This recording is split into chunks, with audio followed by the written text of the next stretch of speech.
¿Qué tal, mis amados hermanos? Shalom para todos. Les saluda su servidor, el Roe Joseph Corona, y les doy la más cordial bienvenida a un programa más de la comunidad hebrea Casa de Restauración, el programa Pan, Pescado y Miel. Como todos ustedes ya miraron, estuvimos viendo unos programas muy interesantes como el Pesaj. Aprendimos mucho acerca de esta festividad, cómo se debe de celebrar, qué representa, cuál es la revelación, cuáles son los elementos, pero también estuvimos aprendiendo acerca de Hag HaMatzot, la fiesta de los panes sin levadura, cómo se debe observar, qué cosas se deben de quitar de la casa, por cuánto tiempo. Te invito a que veas esos programas, pero hoy llegamos a una tercera Moed, a la tercera de las Moadim del Eterno, Bikurim, las primicias o los primeros frutos. Vamos a aprender en este interesante programa qué es el Bikurim, de qué se compone, cuándo lo debemos de dar, todavía lo debemos de dar. ¿Qué hay en el Bikurim? ¿Cuál es la revelación del Bikurim? Vamos a aprender mucho acerca de Bikurim, así que corre por tu Biblia, por tu Torá, por la Tanaj, por tu libreta y tu pluma, porque vamos a aprender mucho. ¡Comenzamos!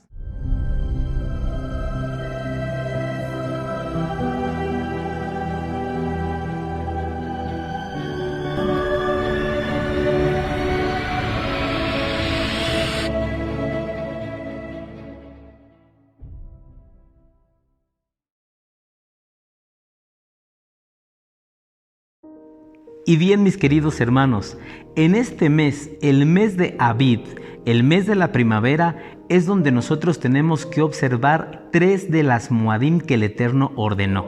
La primer Moed está en el 14 de Aviv, Pesaj, ya aprendimos mucho acerca de ella. La segunda Moed está en el 15 de Aviv, Hag HaMatzot. Pero hoy vamos a aprender la tercer Moed.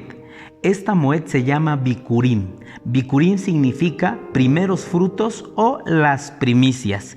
Y hoy vamos a aprender qué es eso, qué son las primicias, de qué nos está hablando el Eterno, de qué se trata esta Moed, cuál es su enseñanza, cuál es la instrucción y cuál es la revelación de Bikurim. Así que lo primero que tenemos que aprender es qué son las primicias. Las primicias son una ofrenda al Eterno como muestra de la gratitud y el reconocimiento a Él por haber provisto de toda bendición a su pueblo a lo largo de todo un año. Las primicias se componen de llevarle al Eterno los primeros frutos, lo primero de las crías, lo primero de las cosechas de granos, lo primero de los frutos, e incluso el hijo primogénito de cada familia era de Elohim, le pertenecía a Elohim, lo primero y lo mejor para él. Este es el concepto de las primicias. Todo lo primero es para Elohim, porque Él es el Rey, Él es el amo, Él es el sustentador, Él es el proveedor de su pueblo. Y es por eso que se estableció que a Elohim se le tenía que dar lo primero, la prioridad es para Él. Vamos a abrir nuestras escrituras y vamos a leer lo que nos enseña la Torá. En el libro de Levítico capítulo 23, en el verso 9 dice así: Yahweh le dijo a Moisés: diles a los israelitas que cuando entren a la tierra que les voy a entregar y hayan cosechado sus granos, entonces deben traer el primer manojo de su cosecha al Cohen, al sacerdote. El Cohen lo presentará el día después de Shabbat. Apunta ahí cuándo se debe presentar el Bikurim.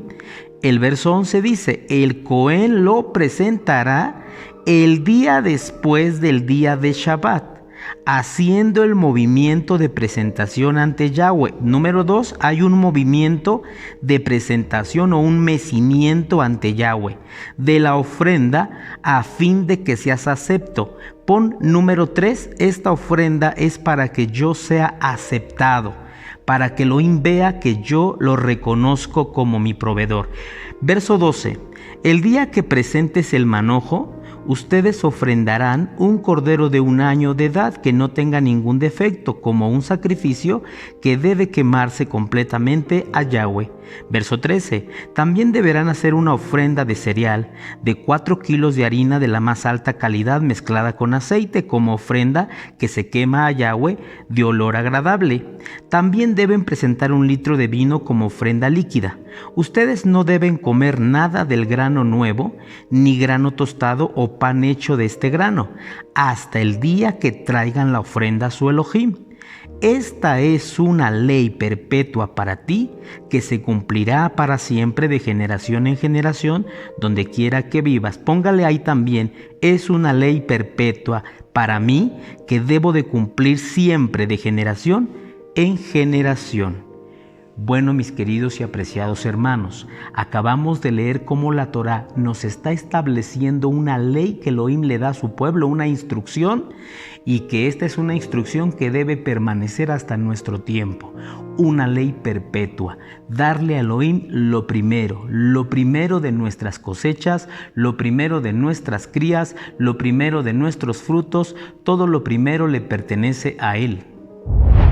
Otro punto muy importante, hermano, es que este Bikurim debía de ser lo mejor para el Eterno, lo primero de nuestra cosecha, lo mejor, lo más bonito. Por eso dice que no se debía comer. No es que tú preparas el Bikurim y empiezas a comer de él, porque entonces ya no es primicia, ya no estás dejando que el rey lo reciba primero.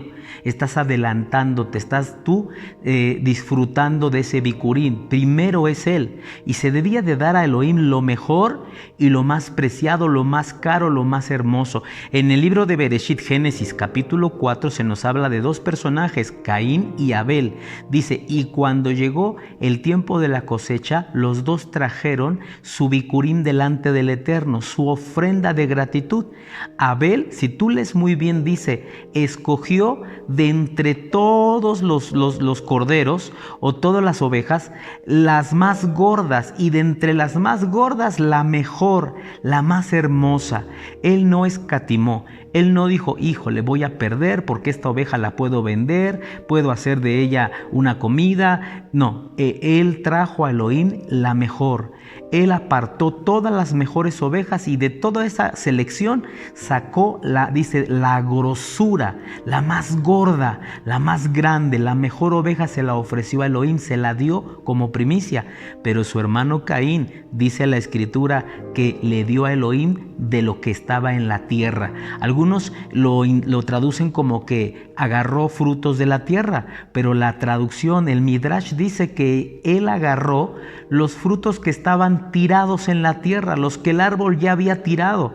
Él no quiso invertir, no quiso gastar en el Eterno, quiso darle cualquier cosa. Así que llenó canastas de fruta que ya el mismo árbol había tirado, porque quizás ya estaban muy maduras, y eso es lo que le presentó al Eterno. Tú ya sabes cómo termina la historia. Dice la palabra que Abel fue aceptado, pero Caín fue rechazado.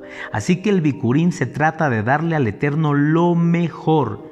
Yo le voy a contar en mi experiencia en estos años que he vivido y que he mirado cómo el pueblo observa el Bikurim. Me ha dado mucha tristeza ver que hermanos no preparan el Bikurim. Cuando citamos a la gente para traerle a Elohim el Bikurim, hay personas que hasta de camino a la quejilá pasan a la tienda rápido a decir al señor de la tienda, deme 1 kilo de esto, 1 kilo del otro, y traen, hermano, en cada mano 1 kilo de una cosa y otro kilo de otra. Eso, hermano, no es preparar algo con amor, eso no es ser detallista, eso no es invertir en tu Bikurim, eso es darle al Eterno como Caín cualquier cosa que recogiste de la tierra. Así que esmerémonos y démosle al Eterno. Si tu capacidad para dar este año es poca, aún en ese poco puedes ser detallista y derramar tu amor y tu gratitud. No seas tan simple, no seas un creyente que solo cumples por compromiso. Acuérdate que hay una ley en la Escritura que cuando se dé, nadie lo haga con tristeza, ni de mala gana, ni por obligación, ni por compromiso. Esta ofrenda de Bikurim no es una ofrenda que se da por compromiso, se da por gratitud, se da por obediencia y un punto importante, y se da por amor. Porque cuando Elohim nos dio todo el año su alimento, su comida, no lo hizo ni por obligación, ni lo hizo de mala gana.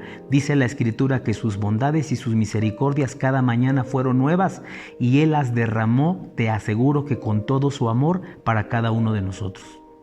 Todo lo primero era para Elohim. Dice Éxodo capítulo 22, 29. En tiempo de cosecha me darás la primicia de tu primer fruto y de tu primer vino. No la retengas ni te demores hasta más adelante en el año. Me darás tu primer hijo. Me entregarás también la primera cría de tus vacas y de tus ovejas. Los primeros 7 días se quedarán con su mamá, pero al 8º día de nacido me la entregarás. Dice Devarim 26:1. Cuando hayas entrado en la tierra que Yahweh tu Elohim te va a dar en propiedad y te hayas establecido en ella, tomarás los primeros frutos de la cosecha que te dé la tierra y los llevarás en una canasta al lugar que Yahweh tu Elohim haya escogido como residencia de su nombre. Y Éxodo 34:20 dice: el primer nacido de cada animal me pertenece, incluidos los machos de las primeras crías de tus manadas de ganado y de tus rebaños de ovejas y de cabras. Nadie podrá presentarse ante mí sin una ofrenda. Otra versión dice: nadie podrá presentarse ante mí con las manos vacías. Cuando recojas tus cosechas, lleva a la casa de Yahweh tu Elohim lo mejor de la primera cosecha. En Israel hay 3 cosechas. De estas 3 cosechas se tenía que presentar el Bikurim. La primera cosecha era en esta fecha, que era la cosecha de la cebada. Por eso se tenía que presentar un manojo de cebada delante del Eterno. La segunda cosecha era en el tiempo de Shavuot, donde se presentaba el trigo. Y la tercera cosecha era en Sukkot, cuando se presentaban frutos. Pero bien, acabamos de leer en el pasaje que a Elohim se le tenía que llevar lo mejor en la canasta. Se le tenía que poner lo más hermoso, lo de mejor calidad, lo más aceptable para él. Y ahora viene una pregunta bien importante que muchos de ustedes se han de estar haciendo. Y la pregunta es: Pastor, ¿debo yo de traer mi Bikurim este año? ¿Por qué debería yo de cumplir con esta instrucción? ¿Qué gano trayendo mi Bikurim? Escuché que ya no se debe de traer el Bikurim. Yo te voy a decir por qué nosotros deberíamos de traer nuestro Bikurim ante Elohim. Número 1. Porque Elohim lo ordena como un mandamiento perpetuo. Así es. Yo creo que nosotros debemos de traer nuestro Bikurim simplemente porque el que es Adonai. Adonai significa mi Señor, mi amo, el Rey de mi vida, el Dios de mi vida, quien ordena y yo obedezco. Solamente porque Él lo ordenó, deberíamos de obedecerlo sin estar cuestionando, sin estar discutiendo si debo o no, sin estar argumentando. Yo creo que si Él lo ordenó, y lo ordenó como un estatuto, un precepto y un mandamiento perpetuo, para siempre, de generación en generación, aún seguimos en esta tierra y estamos vivos. Hasta este momento se debe de seguir obedeciendo este estatuto. Por eso es que nosotros deberíamos de obedecer esta instrucción. Número 2. Porque Elohim es digno de ser reconocido como nuestro proveedor. Así es, hermanos. Porque aunque no hubiese un estatuto o un mandamiento que nos diga que se le debe de traer a Elohim una ofrenda de reconocimiento como el proveedor de nuestras vidas, llamada Bikurim, aunque no hubiese una orden, un mandato, creo que por puro sentido común deberíamos nosotros de reconocerlo. Porque todos nosotros tuvimos a lo largo de este año comida en casa. Nunca nos faltó un plato de alimento en la mesa. Nunca nos faltó pan, nunca nos faltó verdura, nunca nos faltaron frutas, nunca nos faltaron productos para alimentarnos. Todos esos alimentos llegaron hasta nosotros por su amor, por su bondad, por su gracia, por su misericordia. Es cierto, la comida no cayó del cielo, pero es que el Eterno es quien a ti te dio la salud, la inteligencia para poder trabajar, para poder pensar, dio el movimiento en tus pies para poder caminar, el movimiento en tus manos para poder hacer el trabajo, te dio la salud en tus ojos para poder mirar, le dio a un hombre que en ti diera la gracia para poder contratarte y darte trabajo. A ti te dio la vida para poder llevar a cabo las tareas. Y entonces de esa forma es como Él hizo que llegara a ti su sustento y su provisión. Nos dio las lluvias, hermano. ¿O qué acaso las verduras, los vegetales, el maíz, todo eso lo fabrican los hombres? Todo eso lo dan los campos, pero los campos no lo pueden dar si no viene la lluvia. Y la lluvia solamente Elohim la da cuando abre las ventanas de los cielos. En pocas palabras, todo lo que nos llegó a nuestra vida, a nuestra casa en este año fue por el Eterno. Entonces, aunque no existiera un mandamiento por puro sentido común, nosotros debemos de darle a Él una ofrenda que lo reconozca como el Shaddai, como el más que suficiente para mí, como el dispensador de toda bendición. Escucha, en la historia ha habido dos hombres, uno se llamó Caín, uno se llamó Abel, y estos dos jóvenes trajeron su primicia al Eterno. ¿Y qué crees? Ellos trajeron su primicia al Eterno y todavía no existía este mandamiento. Todavía no nacía Moisés. ¿Quién les enseñó entonces, si no había una Torá, quién les enseñó que ellos tenían que traer primicia? Eso se los enseñó su padre Adán. Pero ¿quién le enseñó a Adán? A Adán se lo enseñó Elohim en el huerto de Edén. Porque esta ministración del Bikurim no es una ministración mosaica, no es un mandamiento de la ley de Moisés. Esto es una administración de los cielos, así es como funciona en los cielos. El mayor ofrendador, incluso quien nos dio su Bikurim, fue Elohim. ¿O qué no has leído Juan 3:16? Porque dio a su hijo primogénito, y los hijos primogénitos eran el Bikurim. Nos dio lo más preciado en los cielos, nos dio lo mejor, nos dio a Yahshua. Entonces Elohim, Yahweh, es el ejemplo máximo de alguien que ha ofrendado, se ha desprendido y no ha escatimado en dar su Bikurim. Nos dio a Yeshua, por eso lo aprendió Adán. Adán se lo enseñó a Caín y Abel y todavía ni siquiera había esta instrucción. Más tarde Elohim ya a Moisés le da la Torá y nos establece allá todo el pueblo que debemos de traer el Bikurim, pero el Bikurim va más allá de un mandamiento de la Torá, es un mandamiento de los cielos, es algo que se hace en los cielos. Bueno, y es por eso que nosotros deberíamos de traer el Bikurim, porque aunque no hubiera un mandamiento, Elohim es digno de ser reconocido en una ofrenda que le hagamos. Número 3, porque es la forma en como yo aseguro mi bendición cada año. Así es, cada año nosotros somos grandemente bendecidos. Se ha dicho que cuando tú celebras o observas el Pesaj y bebes la copa de la redención, tú estás asegurando un año entero de protección, porque has bebido la sangre del Cordero y la sangre del Cordero protege, salva, libera. Y se dice que cuando tú bebes en Pesaj esa copa, aseguras un año de sanidad, un año donde no te vas a enfermar y donde tu vida no va a peligrar. Pero se dice de la misma manera que aquellos que cumplen con su Bikurim cada año están asegurando que todo el año tengan segura su bendición. Están asegurándose de que nada les falte, porque están cumpliendo con el Eterno y el Eterno se compromete a bendecirte. Dice la Escritura, tus lagares rebosarán de mosto, tus graneros se llenarán. Te voy a pedir que busques rápido en las Escrituras el libro de Proverbios capítulo 3 verso 9. Dice, honra a Yahweh con tus bienes y con las primicias de todos tus frutos, y vea cuál es la consecuencia en el 10. Entonces es la consecuencia de haber honrado a Elohim con tus primicias. Entonces tus graneros se llenarán con abundancia y tus lagares rebosarán de mosto. Si te das cuenta, las primicias hacen que yo asegure bendición. Mis lagares, ¿qué son mis lagares? Mis graneros, donde se acumula, donde se guarda la bendición. En este caso, tus cuentas de banco. En este caso, tus ahorros, donde tú tienes tus dineros.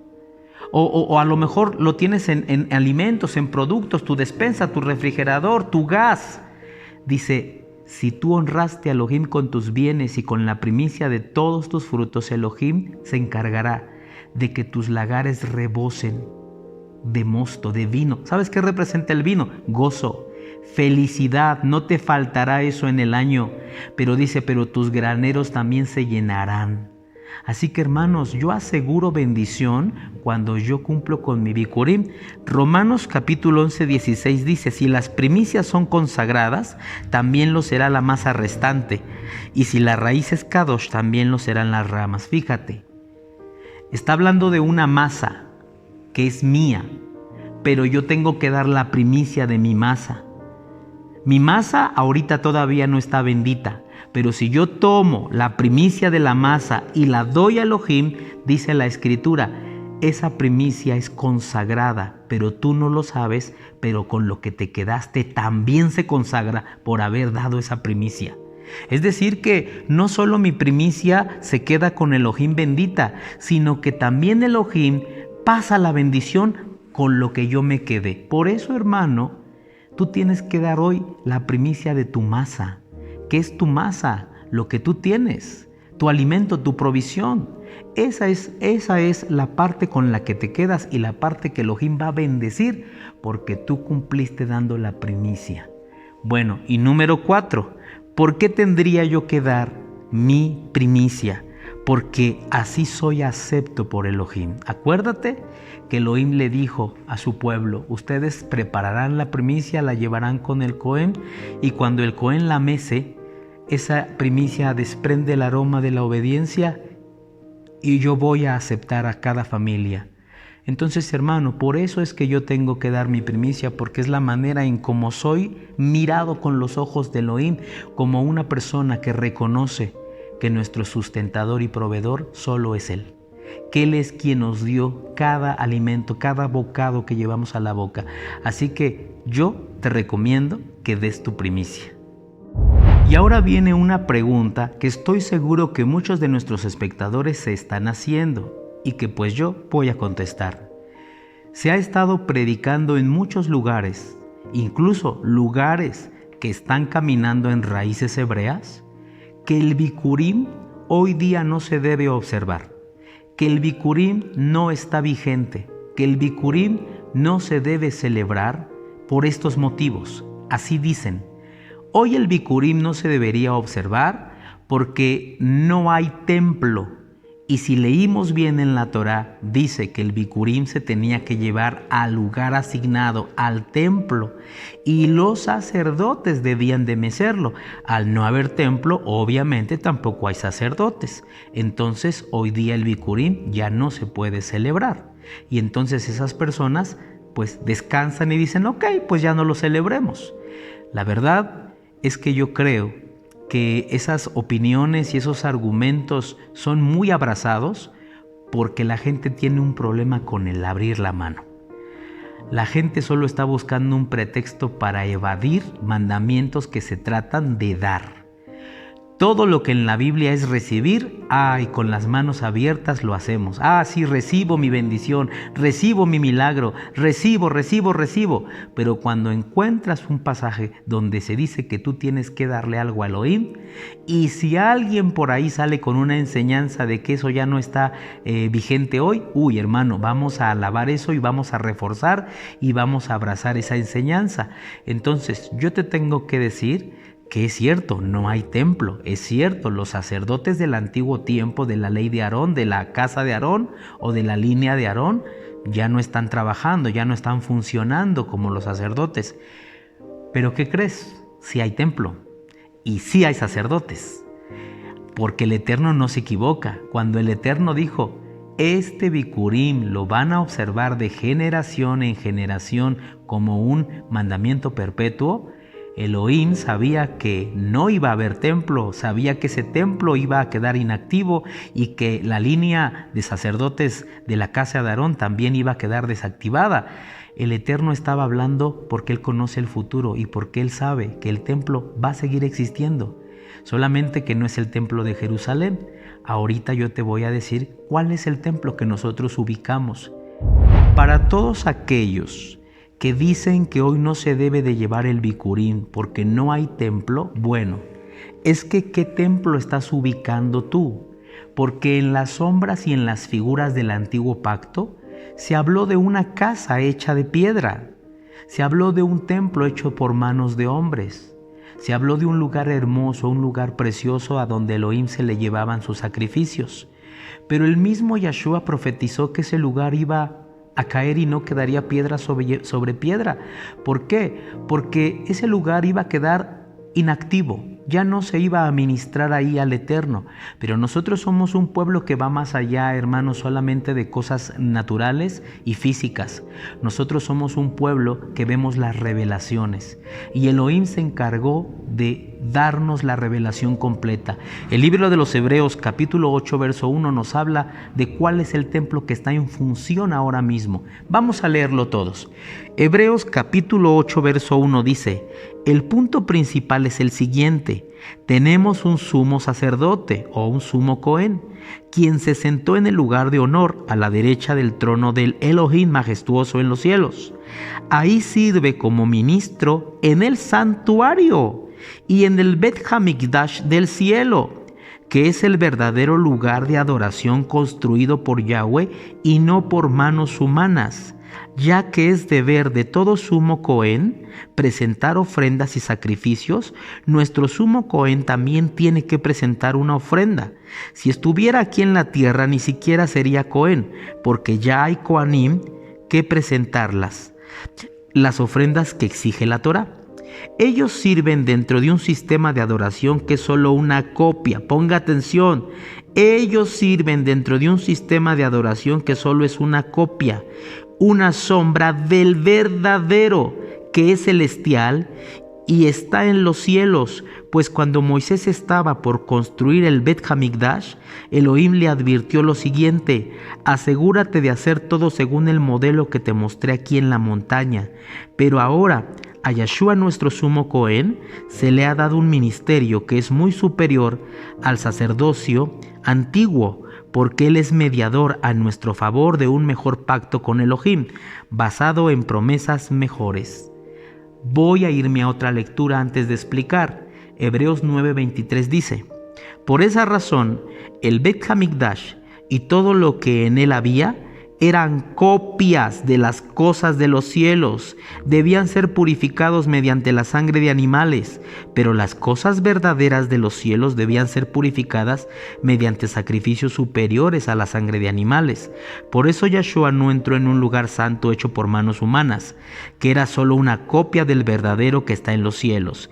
Él entró en el cielo mismo, para presentarse ahora delante de Elohim a favor de nosotros. A ver, escúchenme bien.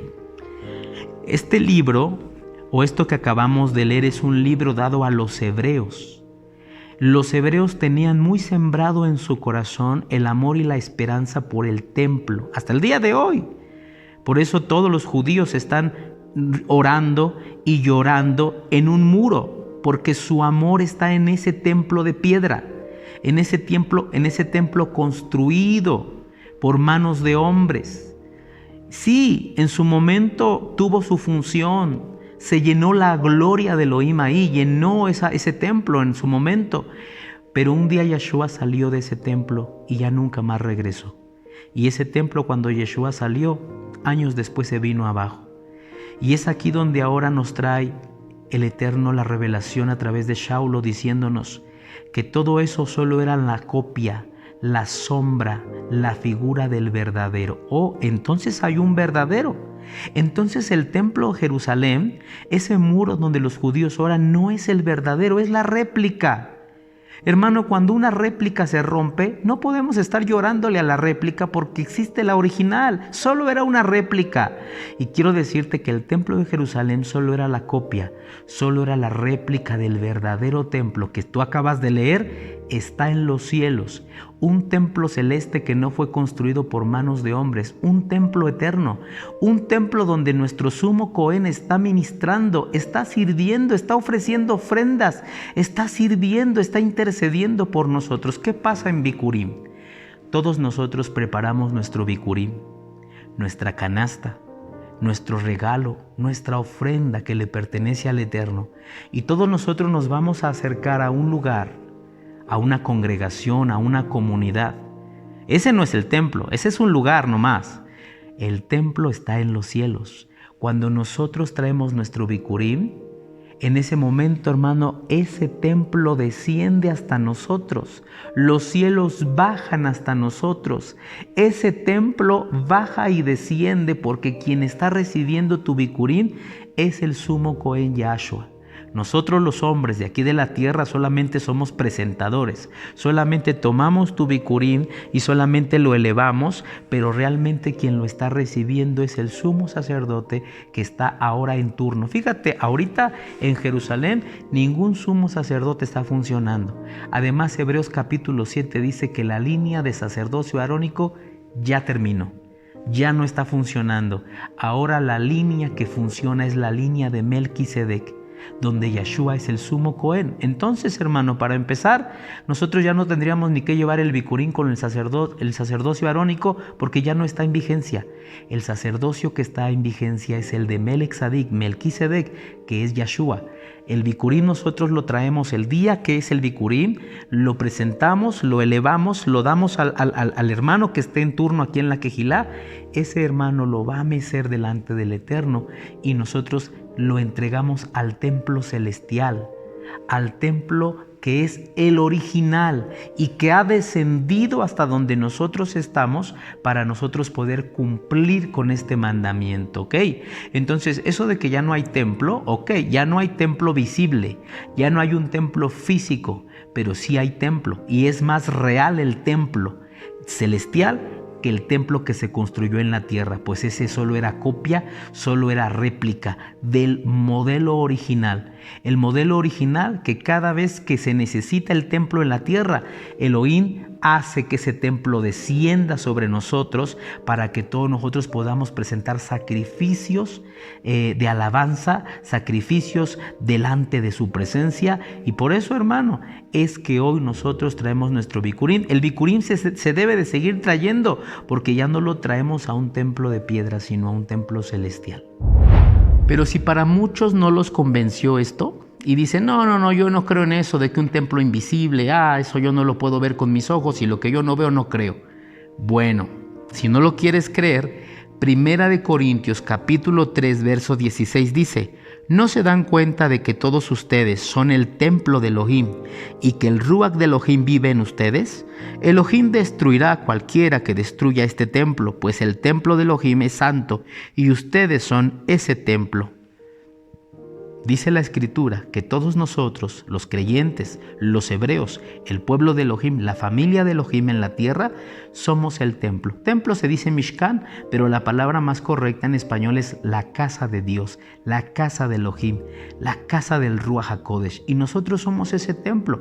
Entonces, hermanos, sí hay templo. Si tú no quieres aceptar que el templo que Moisés vio en la montaña como el modelo original está en los cielos y desciende a nosotros cuando se requiere entregar algo ahí, bueno, entonces entiende que los creyentes somos ese templo y que donde los creyentes estamos está la casa de Dios, está el templo de Elohim.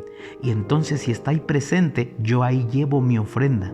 Yo ahí estoy levantando mi ofrenda porque yo soy el lugar, la casa donde hoy Elohim habita. Sea como sea, no podemos evadir nosotros el Bikurim. Si nosotros quitamos una de las Muadim, entonces estamos haciendo un desorden en toda la línea de las 7 Muadim. No se puede quitar ninguna, no podemos abolir ninguna, no podemos decir esta no, esta sí, esta no. Las 7 Muadim se deben de llevar a cabo porque además esta tercer Moed, que es Bikurim, tiene una revelación profética y aconteció algo maravilloso en un Bikurim. Así como en Pesaj, Yahshua murió Y así como en Hagamatzot Yahshua se llevó mi levadura para ser quemada y destruida, en Bikurim Yahshua también hizo algo glorioso. Y si nosotros quitamos el Bikurim y no lo observamos, estamos haciendo menos lo que Yahshua hizo proféticamente ese día. Lo vamos a aprender. Así es, queridos hermanos, cada una de estas Moadim tienen una conexión con nuestro Mesías. Nuestro Mesías apareció, se manifestó e hizo algo en cada una de ellas. Cumplió cosas proféticas. Fíjate, son fechas proféticas que están en el antiguo pacto, pero que tienen conexión con el nuevo pacto, con Yahshua. Por eso el libro de Colosenses dice que todas esas fechas son la sombra del Mesías. Dije algo bien importante en uno de los programas. En un lugar donde no están observando estas fechas, no está Yahshua porque no se está proyectando su sombra.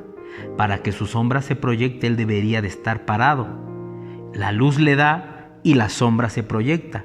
Estas fechas solo eran sombra, son sombra del cuerpo del Mashiach. Y por eso es que Bikurim es bien importante observarlo. ¿Por qué? Porque el 14 de Aviv, cuando todos estaban matando sus corderos para cumplir con la Moed Pesaj, Yahshua estaba también muriendo, colgado de un madero, derramando toda su sangre y dando la vida por todos nosotros en el Pesaj, en la Pascua hebrea. El 15 de Aviv, cuando todos estaban recibiendo la fiesta de los panes sin levadura por 7 días, el Mesías estaba yendo al corazón de la tierra con toda nuestra levadura para llevarla a quemar. Él estaba limpiando a su pueblo, una limpieza perfecta, una limpieza plena. Él se estaba llevando mi levadura para ser destruida. Pero ahora vamos a ver qué ocurrió en Bikurim, porque en Bikurim nuestro Mesías se levantó de los muertos, siendo él el Bikurim que se presentaría delante del Eterno. Pero esto lo vamos a aprender porque la tradición dice que Yeshua o Jesucristo, así le dicen ellos en la tradición babilónica, la tradición católica, se murió un viernes, el viernes de dolores, el viernes santo, y que Él resucitó el domingo de resurrección. Así lo maneja el cristianismo.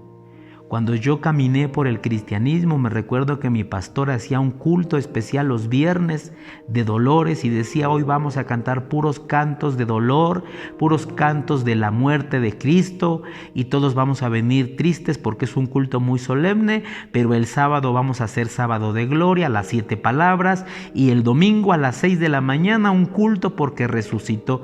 Y por muchos años nosotros caminamos creyendo que esos eran los días, y que Yahshua o Jesucristo murió el viernes y se levantó el domingo. Pero vamos a ver si bíblicamente eso es correcto o eso siempre fue una gran mentira. Es importante que nosotros veamos cuándo se levantó de los muertos el Mesías, qué día se levantó de los muertos y a qué horas, para que Él cumpliera a la perfección con esta Moed llamada Bikurim, las primicias. ¿Por qué el apóstol Pablo a Yahshua lo llama nuestras primicias? ¿Por qué el apóstol Pablo le puso por nombre? Fíjate, el apóstol Pablo o Shaulo lo llamó el Cordero de Pesach, pero también lo llamó el Bikurim. El Rab Shaulo, el apóstol Pablo, está ubicando a Yahshua con las Moadim de Elohim. Lo ubica como el Cordero de Pesach, lo ubica como los panes sin levadura y lo ubica como el Bikurim. Vamos a leer 1 Corintios capítulo 15, verso 20, y vean cómo Shaulo ubica a Yahshua con la primicia. Dice: lo cierto es que Mashiach ha resucitado de los muertos, y Él es el Bikurim, el primer fruto, la primicia de una gran cosecha. Él es el primero de todos los que murieron y de todos los que serán resucitados.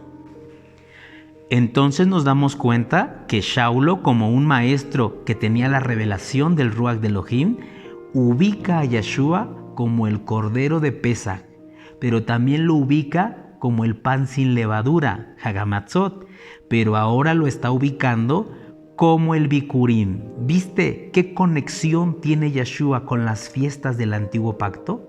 Por eso tú no puedes entender a Yeshua si no entiendes las fiestas del Antiguo Pacto, y no vas a poder entender estas fiestas o estas fechas si no conoces a Yeshua y lo que Él hizo. Bueno, pero ahora, para poder saber cuándo resucitó Yeshua, cuándo se levantó de los muertos y a qué hora, vamos a estudiar las Escrituras. Es importante que primero ubiquemos la hora en que Él murió. ¿A qué hora Yeshua murió? Esto es importante. Voy a pedirte que vayamos a los 4 evangelios, porque en estos 4 evangelios está plasmada la muerte de Yeshua. Vamos a ver qué escribió cada uno de los evangelistas acerca de Él. ¿Qué dijeron de su muerte? ¿A qué hora fue? Vamos todos. Mateo 27:46 dice lo siguiente: y aproximadamente a las 3 de la tarde, ¿a qué hora? A las 3 de la tarde, Yeshua confesó a gran voz y dijo: Elí, Elí, lama sabactani, mi Elohim, ¿por qué me has abandonado?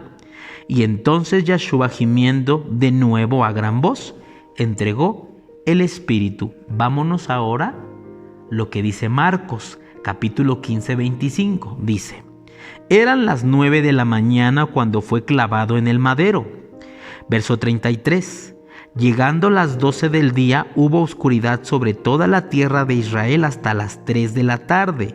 Y a las 3 de la tarde, Yeshua gritó a gran voz: Elí, Elí, lama sabactani, que significa: mi Elohim, ¿por qué me has abandonado? Ya llevamos 2 evangelistas y los 2 evangelistas coinciden en que a las 3 de la tarde es la hora en que Él está muriendo y entregando el Espíritu. Vamos a ver a los otros 2 que nos faltan. Dice Lucas capítulo 23:44. Era ya como el mediodía y aparecieron densas tinieblas sobre toda la tierra hasta las 3 de la tarde. El sol se oscureció y el velo del templo se desgarró por el medio. Y Yeshua, clamando a gran voz, dijo: Padre, en tus manos encomiendo mi espíritu. Y ahora vamos a ver lo que dice Juan capítulo 19 verso 30. Luego que Yeshua tocó el vinagre con sus labios, dijo: consumado es. Y habiendo inclinado la cabeza, entregó su ruaj, su espíritu, y murió. Nos damos cuenta, hermano, que 3 de los evangelistas pusieron la hora en que Él murió. El único que no puso la hora fue Juan. Pero los otros 3 coinciden en que a las 3 de la tarde el Cordero de Elohim está entregando su vida, entregando su espíritu y muriendo. Ahora quiero decirte que esto es profético, porque a las 3 de la tarde era el sacrificio de la tarde, el sacrificio que se le entregaba a Elohim. De hecho, los corderitos de Pesach a esa hora eran cuando tenían que ser sacrificados.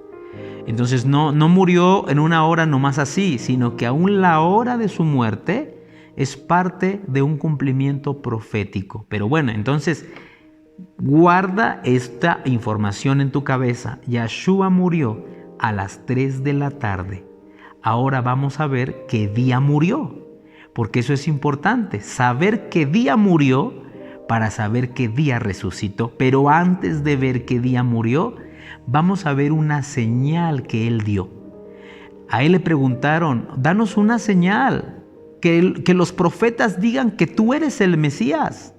Y Él dijo: bueno, voy a decirles que yo voy a cumplir la señal de Jonás. Vamos a leerlo todos, por favor. En el libro de Mateo capítulo 12, verso 38, dice: un día algunos maestros de la ley religiosa y algunos fariseos se acercaron a Yeshua y le dijeron: Maestro, queremos que nos muestres alguna señal milagrosa para probar tu autoridad. Yeshua les respondió: solo una generación maligna y adúltera exigiría una señal milagrosa, pero la única que les daré será la señal del profeta Jonás. Así como Jonás estuvo en el vientre del pez durante 3 días, lean todos bien ahí, hermanos, el 40. Así como Jonás estuvo en el vientre del gran pez durante 3 días y 3 noches. Pon atención, 3 días y 3 noches. Así el Hijo del Hombre estará en el corazón de la tierra durante 3 días y 3 noches. Le pedían a Yeshua una señal que él manifestara para que creyeran en la autoridad que él tenía como Mesías. Y él dijo, voy a mostrar la señal de Jonás. El profeta Jonás no habló, sino vivió una experiencia donde un pez se lo tragó y él estuvo en el vientre de ese pez por 3 días y 3 noches, y después de esos 3 días y 3 noches el pez lo vomitó en una playa. Y eso que vivió el profeta Jonás como una experiencia, él estaba viviendo algo profético en la vida de Yeshua el Mesías, que el Mesías sería sepultado e iría al corazón de la tierra y estaría ahí, como estuvo Jonás en el vientre del pez, 3 días y 3 noches. Escúchalo bien, 3 días y 3 noches. Y Yeshua dijo, esa señal es la que yo voy a manifestar. El Hijo del Hombre estará en el corazón de la tierra 3 días y 3 noches. Así que, hermano, esta información está en todas las Biblias. Yo no estoy leyendo una Biblia hebrea, estoy leyendo la Biblia que todos tienen acceso, la Biblia que cualquier cristiano, que cualquier católico, que cualquier testigo de Jehová, que cualquier persona que tenga deseo de leer, vas a encontrar que así dice en la traducción que leas. Yeshua murió a las 3 de la tarde y Yeshua tenía que estar en el sepulcro o en la tumba 3 días y 3 noches. Ahora, vamos a ver qué día murió, porque en base al día que él murió, vamos a ver, según los conteos, 3 días y 3 noches, qué día se levantó. Y bueno, ha quedado establecido que nuestro Mesías, Yahshua, murió a las 3 de la tarde y que tenía que estar sepultado 3 días y 3 noches. Su cuerpo iba a estar ahí, pero su ser celestial tendría que trascender e ir al centro de la tierra o al corazón de la tierra. Y ahí estaría por 3 días y por 3 noches. Pero ahora la pregunta es, ¿cuándo murió? ¿Qué día murió? ¿Las Escrituras nos dan con certeza el día que murió? Claro que sí. Claro que sí. Vamos a estudiar ahora mismo qué día murió Yeshua y así descubriremos cuándo resucitó. Acompáñenme todos, por favor. Lucas capítulo 13, verso 10. Ahí vamos a ver cuándo Yeshua anunció que moriría. Dice así. Yeshua estaba enseñando en una de las sinagogas un día de Shabbat. Subraye qué día era. Un día de Shabbat, o sea, un sábado. Y había allí una mujer que durante 18 años había tenido una enfermedad causada por un espíritu. Ella estaba encorvada y de ninguna manera se podía enderezar. Cuando Yeshua la vio, la llamó y le dijo, mujer, has quedado libre de tu enfermedad. Y puso las manos sobre ella y al instante se enderezó y glorificaba a Elohim. Verso 14. Pero el oficial de la sinagoga, indignado porque Yeshua había sanado en día de Shabbat otra vez, se nos aclara en la lectura que Yeshua está enseñando en un Shabbat. Reaccionó diciendo a la multitud, hay 6 días en los cuales se debe trabajar, vengan pues en esos días y sean sanados, no en el día de Shabbat. Entonces Yeshua le respondió y le dijo, hipócrita, ¿no desata cada uno de vosotros su buey o su asno del pesebre en el día de Shabbat y lo lleva a beber? Esta es una hija de Abraham a la que Satán ha tenido atada durante 18 largos años. No debería de ser libertada de esta ligadura en el día de Shabbat. ¿Ya te diste cuenta cuántas veces se mencionó la palabra Shabbat? Porque Yeshua estaba predicando y ministrando sus milagros en un día de Shabbat. Es importante que te quede claro que Yeshua está enseñando esto y está haciendo estos milagros en Shabbat. Sigamos leyendo. Al decir esto, todos sus adversarios se avergonzaban, pero toda la multitud se regocijaba por todas las cosas gloriosas hechas por él. Hermano, para que no perdamos tanto tiempo, vamos a adelantarnos en este mismo pasaje, ahí en la sinagoga.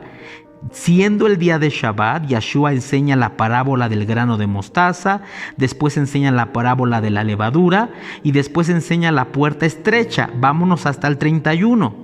En ese momento llegaron unos fariseos diciéndole: sal y vete de aquí, porque Herodes te quiere matar. Y él les dijo, pongan atención lo que él les dijo: id y decidle a esa zorra, yo expulso demonios y hago sanidades hoy, o sea, en Shabbat, ahí donde estaba predicando, ahí donde sanó a la mujer encorvada, ahí donde está manifestando sus milagros. Les está diciendo: yo expulso demonios y hago sanidades hoy y mañana, o sea, el domingo, y al tercer día cumplo mi propósito, o sea, hasta el lunes. Ahora culmina así: sin embargo, debo seguir mi camino. Hoy, o sea, Shabbat, mañana, o sea, el domingo, primer día de la semana, digámosle así, y pasado mañana, o sea, el lunes, porque no puede ser que un profeta muera fuera de Jerusalén. Yeshua aclaró que en 3 días él terminaba su obra. Y bueno, gracias a este pasaje es que nos podemos dar cuenta que Yeshua está diciendo que él ya va a terminar su trabajo, que él ya va a acabar su obra de expulsión de demonios y de sanidades. Él está en un día de Shabbat. Esto es importante que lo tomes en cuenta para que sepamos cómo va caminando la semana. Él está en un día de Shabbat, sana a una mujer encorvada, se queda a predicar en esa sinagoga. Todos los que estaban allí estaban tan contentos oyéndolo, y predicó algunas parábolas que ya no leímos por el tiempo, pero es cuando él ya está terminando de predicar que vienen los líderes religiosos y le dicen, muy enojados, porque estaban enojados de que él estuviera sanando enfermos y de que toda la gente estaba contenta. Y le dicen, ¿sabes qué? Mejor ya vete de aquí. Vete de aquí porque Herodes te está buscando para matarte. Y es así como Yeshua le manda un mensaje a Herodes. Y este mensaje es importante porque Yeshua anuncia cuántos días seguirá él haciendo estos milagros y cuándo cierra su ciclo. Cuando él termina el ciclo de hacer este trabajo que él daba para toda la gente necesitada. Y él dice así: vayan y díganle a Herodes, a esa zorra, que hoy y mañana expulso demonios y hago sanidades. Hoy, el Shabbat, y mañana, digámosle así, el primer día de la semana, lo que se conoce como domingo. Hoy y mañana, Shabbat y el domingo, hago milagros y sanidades. Y al tercer día, o sea, lo que se conoce como lunes, yo cumplo mi propósito. Yo termino y dejo de estar predicando, dejo de estar sanando y dejo de expulsar demonios. Díganle que solo 3 días me quedan. Entonces nosotros podríamos decir, hermano, que el día lunes, ¿cuándo se termina el día? A las 6 de la tarde, él estaba cumpliendo estos 3 días que anunció que operaría. Entonces en la pantalla te voy a poner los días como ocurrieron los eventos para que tú entonces mires qué día muere el Mesías. Nos damos cuenta que en el Shabbat Yeshua sanó a la encorvada. De ahí lo sacaron de la sinagoga, lo corrieron, y es cuando él le dice, díganle a Herodes que hoy y mañana hago sanidades y milagros, Shabbat y domingo. Y al tercer día, o sea, el lunes, último día de sanidades, y ahí cerró su trabajo. ¿Qué hizo Yeshua el martes? El martes Yeshua solamente se dedicó a organizar la cena de Pesach con sus discípulos. Acuérdate que le dijo a 2 discípulos, vayan y preparen la casa donde cenaremos el Pesach.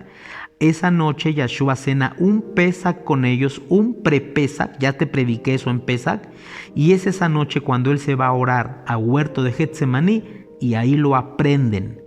Ahí es donde lo empiezan a llevar con las autoridades, y el miércoles a las 6 de la mañana más o menos, él está saliendo del pretorio, ya condenado a muerte. El pretorio era el lugar donde los condenaban y los sentenciaban.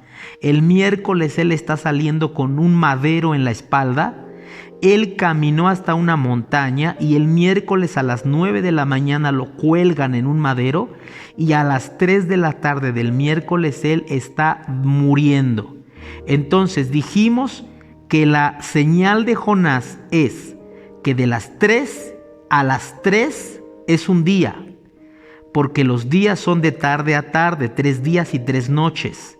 Entonces contemos, si Yeshua murió el miércoles a las 3 de la tarde, el jueves a las 3 de la tarde se cumple un día, el viernes a las 3 de la tarde se cumplen 2 días, y en el sábado, o sea, Shabbat, a las 3 de la tarde, se cumplen los 3 días. O sea que Yeshua se levantó de los muertos en un Shabbat más o menos a la misma hora en que murió un miércoles, a las 3 de la tarde.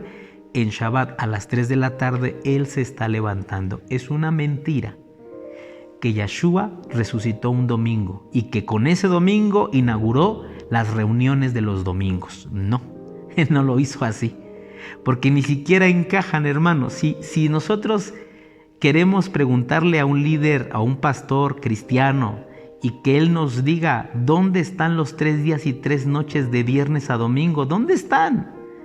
A ver, pastores cristianos que predican que Jesucristo se murió el viernes y resucitó el domingo, ¿dónde están los 3 días y las 3 noches? O tú estás contando así, viernes, sábado y domingo. No, está mal tu conteo. Esos no son 3 días y 3 noches. Ni siquiera si contamos nosotros así, murió el viernes a las 3, para el sábado a las 3 va un día, y para el domingo ni siquiera todavía se cumplen 2 días. 1 día y medio ya resucitó Jesucristo. Entonces, Yeshua en la Escritura se levantó de los muertos un Shabbat a las 3 de la tarde. Pero escúchame, porque Él es el Bikurim, y el Bikurim no empieza el sábado a las 3 de la tarde. Yeshua resucita el sábado, en Shabbat a las 3 de la tarde, más o menos, aproximadamente, pero Yeshua tiene que hacer un tiempo para poder llegar ante Elohim exactamente cuando está terminando el Shabbat, porque el Bikurim empieza terminando el Shabbat. Acuérdate lo que leímos. Dice, y el Bikurim se llevará a cabo después del día de reposo. Entonces Yeshua se levanta de entre los muertos en esa tarde, y Yeshua de ahí, en lo que se presenta ante Elohim, Él tiene que ir preparado ante el Eterno para que Él llegue exactamente en el comienzo del Bikurim. Acabando el Shabbat, 6 de la tarde, empieza Bikurim. En ese momento Yeshua estaba presentándose en los cielos ante Elohim, y las puertas de los cielos se estaban abriendo para recibirlo como nuestro Bikurim, como la primicia de aquel que venció a la muerte, el primero de todo hombre que murió y resucitó para nunca más morir. Aquel que venció a la muerte, murió y se levantó de entre los muertos para nunca morir, vivir eternamente. Ahora, alguien me dirá, pero Yeshua no puede ser esa primicia, porque antes de Yeshua otros resucitaron, como por ejemplo Lázaro resucitó antes de que Yeshua resucitara, el hijo de la viuda de Naín, Elías oró por un niño y lo resucitó. Hubo otros resucitados, incluso cuando Yeshua murió, muchos se salieron de sus sepulcros, resucitaron. Sí, amén. Pero es que todos esos que resucitaron no resucitaron para vivir eternamente. Resucitaron y pues se tuvieron que morir después por alguna enfermedad o de viejecitos, qué sé yo. Pero Yeshua en toda la historia de la humanidad era el primero que resucitaba para vivir para siempre. Ahora mismo está vivo, ahora mismo está sentado a la derecha del Padre, y Yeshua vive y vivirá por siempre. Fue el primero que resucitó con esa resurrección eterna para no morir jamás. Ahora, ¿por qué es la primicia? Porque fue el primero de muchos otros que resucitaremos igual que Él para no morir jamás. Si Yeshua no viniese ya, no viniese pronto, yo y muchos de ustedes vamos a tener que fallecer. Pero la promesa es que un día Él volverá, y cuando se suene un gran shofar, nosotros nos levantaremos, resucitaremos y resucitaremos como Él, con una vida eterna, para ya no morir. No vamos a vivir un poquito de tiempo, vamos a vivir para siempre. Pero Él lo hizo primero. Él es la primicia de muchos que un día resucitaremos, o posiblemente Él viene ya, no moriremos, pero seremos transformados con un cuerpo para no morir nunca. Y por eso Él es nuestra primicia. Él tocó la puerta de los cielos terminando un Shabbat y se presentó ante Elohim diciendo: aquí estoy, como el Bikurim. Allá en la tierra todos están llevando su manojo, sus espigas, sus ofrendas de primicia, y aquí en los cielos yo estoy llegando como el Bikurim. Y detrás de mí vendrán otros que un día resucitarán como yo para no morir jamás, serán eternos. Yahshua se levantó en un Shabbat y cuando culminó el Shabbat se presentó ante Yahweh como nuestra primicia.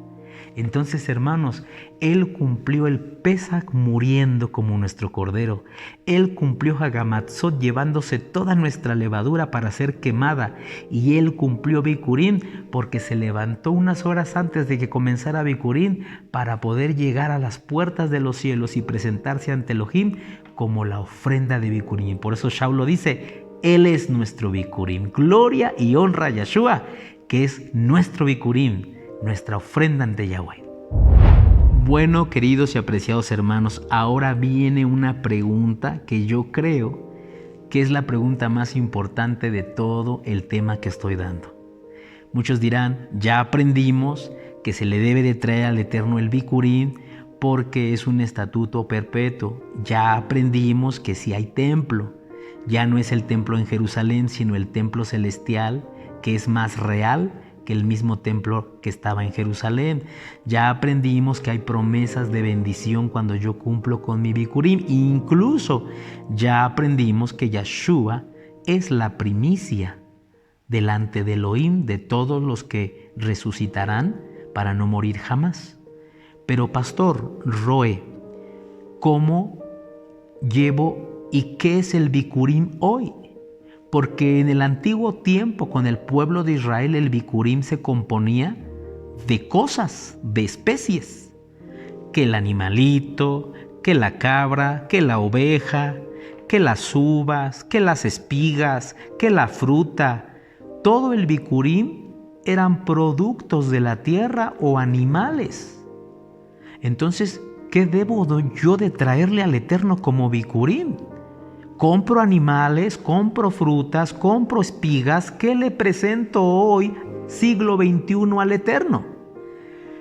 Y yo te voy a decir cómo este ministerio lo hace. Quiero aclarar una cosa. Cuando yo estoy enseñando esto, yo lo estoy enseñando como nosotros como ministerio en la tierra nos lo ha ministrado el Eterno. Yo no estoy diciendo que como yo lo predico, es la única forma y quien no lo haga como yo lo predico está mal y lo juzgo o lo condeno. No, hermano. Esta es la forma en cómo su servidor lo ha recibido del Eterno y me ha dado y me ha traído shalom. Y no solo me ha traído shalom, en todos los años que lo llevo practicando así he visto bendición. Hasta el día de hoy, en este año que estamos viviendo una situación terrible en el mundo, no nos ha dejado el Padre. Nos ha dado su alimento, su bendición, porque nosotros hemos cumplido de la manera como yo lo voy a decir. Pero respeto las enseñanzas de otros siervos. He escuchado yo siervos que dicen: pues miren, hermanos, ustedes van a irse al mercado y van a llenar unas canastas de fruta y tráiganselas al Elohim como su primicia. He oído a otros hermanos que dicen: pues van a comprar un ramo de espigas y las van a presentar al Elohim y las van a mecer como su primicia. Pero yo quiero que tú sepas que Elohim nos llama a ser un pueblo entendido, no un pueblo que hace las cosas solo por el instinto, solamente porque están escritas y no hay un entendimiento. Cuando Elohim dio instrucciones, las dio para que nosotros las entendamos. Hermano, yo difiero un poco de que tú traigas una canasta de frutas o tú traigas espigas. Te voy a decir por qué. Porque el Bikurim se trataba de traer algo que yo en el año trabajé, algo que me costó sudor, que yo estuve sembrando las semillitas, que yo estuve cuidándolas, que yo estuve alimentando esos animalitos, que yo estuve cuidando de ellos, y entonces se llega el bicurín y yo tengo que extraer de lo que a mí me costó para dárselo al Eterno como el reconocimiento y la gratitud de que Él es quien me proveyó. Pero yo tenía que tomar de eso que es mío, que yo lo trabajé, que yo me esmeré, que puse mis años, mi vida, mi esfuerzo en eso, en las cosechas, en los animales, en lo que se le llevaba al Eterno. Vamos a ser muy honestos. Hoy día, ¿cómo le vas a traer tú una fruta que tú ni siquiera sembraste porque tú no eres agricultor y que tú no cosechaste? Una fruta que tú desconoces quién la sembró, cómo la cuidó, y solamente por puro compromiso decirle, ahí están 2 canastas de fruta. No. ¿Cómo le vas a traer un montón de espigas si tú ni campos tienes? Tú no sembraste esos granos. Entonces yo considero que hoy en el año 2021 mi bicurín es extraer algo de mi campo. ¿Y cuál es nuestro campo? Nosotros somos gente de ciudad, no tenemos ya animales, no tenemos campos de cosechas, pero nuestro campo es ese trabajo que tenemos. Tú trabajas en una oficina, tú trabajas para una empresa, tú trabajas para un negocio, tú tienes tu negocio, eres mecánico, eres albañil, eres doctor, eres abogado, eres licenciado, eres profesor. Ese es tu campo. ¿Y qué siembras tú? Tú siembras horas de trabajo. Tú siembras tu cansancio mental de estar arreglando los asuntos, los problemas, de atender a la gente, de reparar los autos. Ese es tu campo. Tu campo te da una cosecha. Y la cosecha no son frutas, no son espigas y no son animales. La cosecha es dinero. Entonces yo considero, hermano, que nosotros tenemos que extraer de nuestro campo, y tú tienes que dar de tu campo lo que tú consideras. Se supone que la primicia no es una ofrenda como si fuera una ofrenda común de cada semana. La hora de la ofrenda, hermanos, y los hermanos rápidos sacan y dan. La primicia no es así. No es una ofrenda improvisada. La primicia es una ofrenda preparada, anual. Ni siquiera es una ofrenda semanal ni una ofrenda mensual. Es una ofrenda anual. Por eso nosotros en esta comunidad, no digo que así lo hacen todos. Yo sé que muchos me van a criticar, pero por favor, yo estoy dando mi aportación, así como todos ustedes aportan sus enseñanzas. Esta es la enseñanza que yo doy, para la cual yo también pido respeto. Si tú me quieres escribir o me quieres publicar algo, con respeto, para que nos tratemos con respeto. Ustedes a nosotros, nosotros a ustedes. Nosotros, como lo hacemos en esta congregación, es que todo el año preparamos ese bicurín. Todo el año. Todo el año tenemos una caja que le ponemos bicurín. Y todo el año llegamos del trabajo, cada semana que cobramos, cada 15 días o cada mes, y extraemos algo para ponerlo en el bicurín, para que cuando llegue esta fiesta, esta moed, esa cajita la presentamos al Eterno y le decimos: esta es la caja que te presentamos y que representa todo el trabajo y la cosecha que yo pude tener en el año. Hermano, porque si nosotros traemos un bicurín improvisado, vamos a darle al Eterno bien poquito, vamos a darle al Eterno algo que es de mala gana. Por eso se le presenta al Eterno un bicurín bien preparado, un bicurín significativo. Dice un texto: vas a darle al Eterno en proporción a lo que Él te dio. ¿Qué nos dio el Eterno? Por eso yo me molesto con los hermanos que llegan corriendo con una bolsa de arroz y con una bolsa de azúcar y dicen: este es mi bicurín. No los juzgo, porque el único que califica eso es Elohim, pero sí, como maestro te digo, en todo el año solamente pudiste preparar, no, ni siquiera lo preparó, lo pasó a comprar rápido. Yo no creo que Elohim en todo el año solo te dio una bolsa de arroz y una bolsa de azúcar. Yo creo que tú tienes que preparar algo para Él representativo. No te sientas mal de que te estás desprendiendo, porque dice la Escritura que cuando lo des, no lo des de mala gana, ni con dolor, ni por compromiso, porque Elohim ama al que da con alegría. Si tú vas a dar tu bikurim, lo debes de dar con alegría, si no, mejor no des nada. ¿Ok? Ahora, nosotros damos de lo que nuestro campo nos da de cosecha, que es un sueldo. Pero también preparamos alguna canasta con productos, no frutas. A mí me dice la gente, ¿puedo llevar fruta? Pues si quieres trae fruta, pero es que tenemos una moed en el año que es de fruta, que es Sukkot. Y si tú das fruta aquí, pues vas a repetir lo mismo en Sukkot. Y lo importante es que en Sukkot dejemos que sea la moed de la fruta. Frutas colgando, frutas por todos lados, llenamos la congregación de fruta. Entonces creo que cada moed tiene su ofrenda.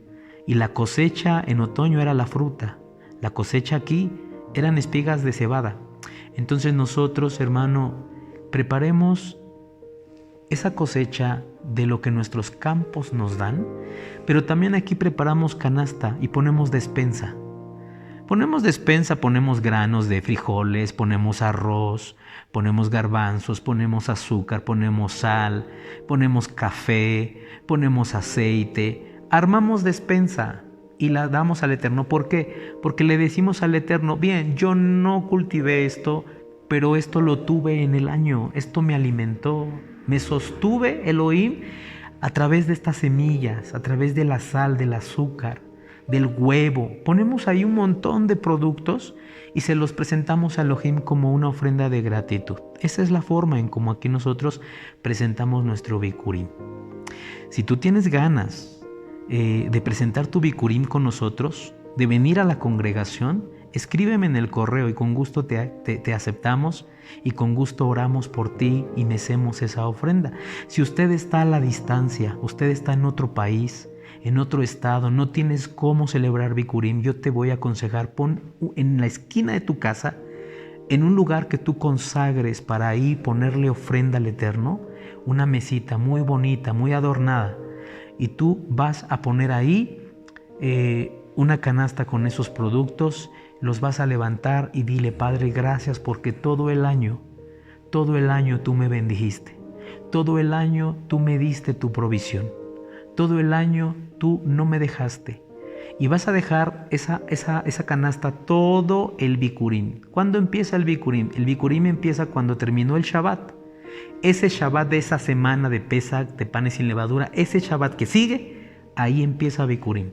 Lo dejas todo ese día. ¿Y qué vas a hacer tú? Tú, que no tienes que gilar, cuando termines esos productos, compártelos con gente que necesita. Porque eso hacía el Eterno. Cuando el pueblo traía su bikurim, todos decían, bueno, ¿y qué se va a hacer con toda esa comida? ¿Nos la volvemos a llevar a la casa? Y dijo el Eterno, no, porque si se llevan todo a su casa, entonces nunca dieron nada más trajeron las cosas a pasearlas. Eso se queda en el templo.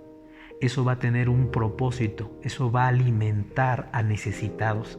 ¿Quiénes eran los necesitados en ese momento? Las personas que servían a Elohim en el templo, los levitas y los sacerdotes.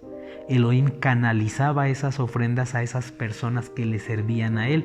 En tu caso, como tú no tienes que gilar, pues no puedes decir, bueno, me voy a comer todo lo que yo mismo bendije, porque entonces nada más estás jugando. Esas cosas vas a darlas a personas que necesitan. Sí, yo sé que esas personas no son servidores del Eterno, pero entonces tendrías que canalizar una congregación y llevar eso. Pero bueno, hermano, para que tú no te quedes así nomás viendo otros que lo celebran, otros que lo hacen. Y bueno, también ya concluiré este programa. Quiero decirles que hay primicias del corazón que tenemos que dar al Eterno. Las primicias no solamente se componen de productos que compro en el supermercado. Las primicias no tampoco se componen de billetes que voy a dejar ahí para que sean usados en la obra del Eterno. Las primicias también son actos de mi corazón, de mi ser. Por ejemplo, hermano, nosotros tenemos que aprender a dar las primicias de mi primer amor. Tu primer amor es una primicia. mi tiempo, darle a Elohim lo primero de mi tiempo, buscarlo, que Él sea la prioridad. Antes de ir allá al paseo, al cine, a esto, al otro, que Él sea el rey de mi tiempo, de mis días. Que Él reciba la primicia de mi alabanza, la mejor alabanza, la mejor danza, la mejor adoración, mi mejor servicio. Darle al Eterno mi mejor servicio.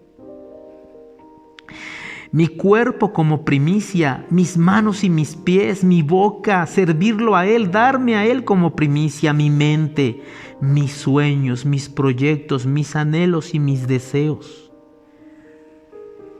Entonces primicia no solamente son productos o son billetes. La primicia también es escudriñar dentro de mí y ver si yo estoy siendo primicia para Elohim. Ver si Él está primero que todo en mi vida, si Él es mi primer amor, si Él es el primero antes que cualquier compromiso, si Él es primero antes que cualquier otra cosa. Hermanos que sirven, que su servicio sea su primicia, el mejor servicio con amabilidad. Hermanos que tocan, que cantan, que danzan, démosle la primicia de nuestra mejor alabanza. Convirtámonos ante Elohim en una primicia viviente y busquémoslo de todo corazón. Y bueno, hermanos, pues este es el tema de las primicias y cuándo nosotros celebraremos el Bikurim o las primicias. Nosotros nos vamos a reunir el 27 de marzo a las 3 de la tarde para comer el Pesaj. Estaremos comiendo el Pesaj y más o menos a las 6, 7 de la noche nosotros recibiremos el 15 de Aviv, que es panes sin levadura. Estaremos ahí recibiendo ese tiempo que es un Shabbat. Lo consagraremos al Eterno como la inauguración de panes sin levadura y nos iremos a casa. Pero el domingo estaremos en la congregación a la 1 de la tarde, domingo 28 de marzo, porque estaremos ahí dando el Bikurim. Fíjate, ahora estarán las 3 Moadim juntas, sábado y domingo, las 3. El sábado a las 3 de la tarde Pesaj, a las 6 de la tarde Hagamatzot, y el domingo, que es 28 de marzo, estaremos trayendo nuestro Bikurim y de ahí comienza el conteo de 50 días o 7 Shabbatot, 7 días de Shabbat para llegar a la cuarta Moed, que es Shavuot. ¿Por qué Shavuot? Shavuot significa semanas.